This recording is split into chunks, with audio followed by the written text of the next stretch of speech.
Hi, I'm Linda with American Patchwork and Quilting, and I'm here with Angela Walters, and she's Handy Quilters Ambassador, and we're going to talk a little about choosing the design for your quilt top. Because really, I think that's the reason that a lot of quilt tops don't ever get quilted, is people don't know what to do next. I think that's true. You get finished with a quilt and you think, how am I supposed to quilt it?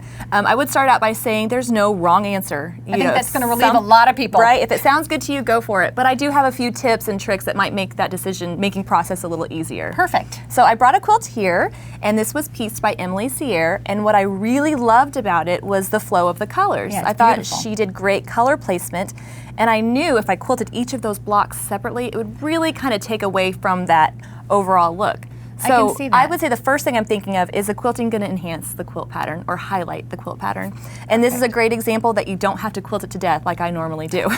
So you just did an all over kind of wavy lines. Yes, yep, just Perfect. to kind of enhance that color. But sometimes, you know, you might have smaller pieces or elements of the quilt that you want to highlight. And this is a quilt that I did, and it has all those tiny triangles. Now, Oh my gosh. did not have to quilt them all separately, but I really wanted to highlight those and kind of enhance the pattern. So the first question I'm asking myself is, what can I do to enhance the pattern of the quilt?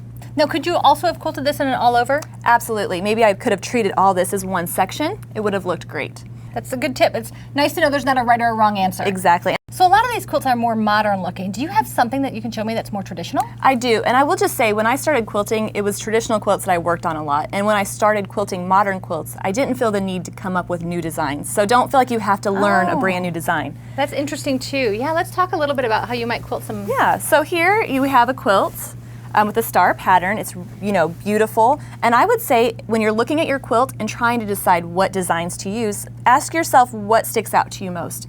You know, it might be the whole star. So you pick designs that will enhance that whole shape.